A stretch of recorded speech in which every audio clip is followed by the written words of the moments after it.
My beloved Borderlands Unitarian Universalists, let us drink from the stories that sustain us all.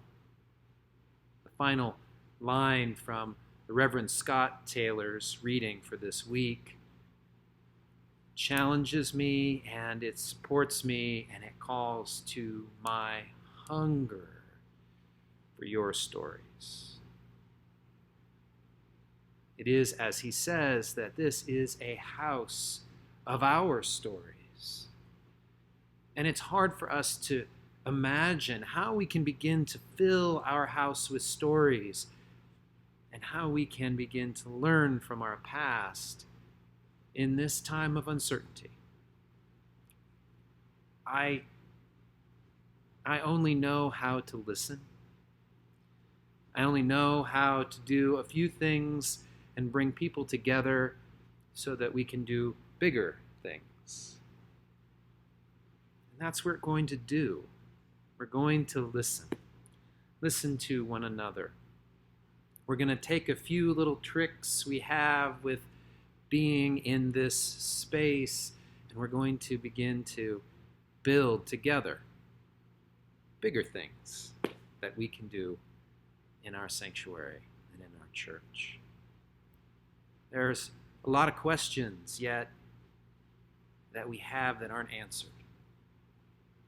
And I know that that makes our current story of uncertainty one where people are afraid and one where people are angry and frustrated. I know. I really do. I understand and I feel the frustration and the anger and the fear as well. I do. And so I'm going to continue to listen, to hear your story and how it intersects with this one.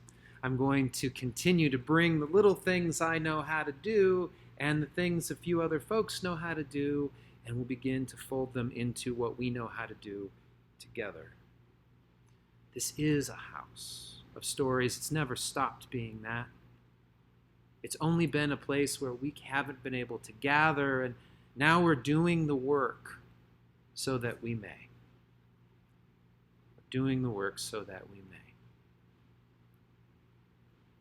Listening to your stories, bringing the little bit that I can and folding that into the little, that's our story today. So I invite you to make this story with me, a story, continuing story of Borderlands Unitarian Universalist, not caught in a pandemic, but rather caught in our own story. Doesn't exclude the pandemic, but it has many, many, many more layers.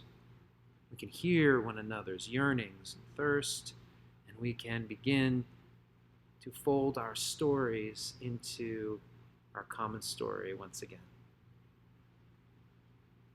Our stories connect us, always have, and they will continue to do so.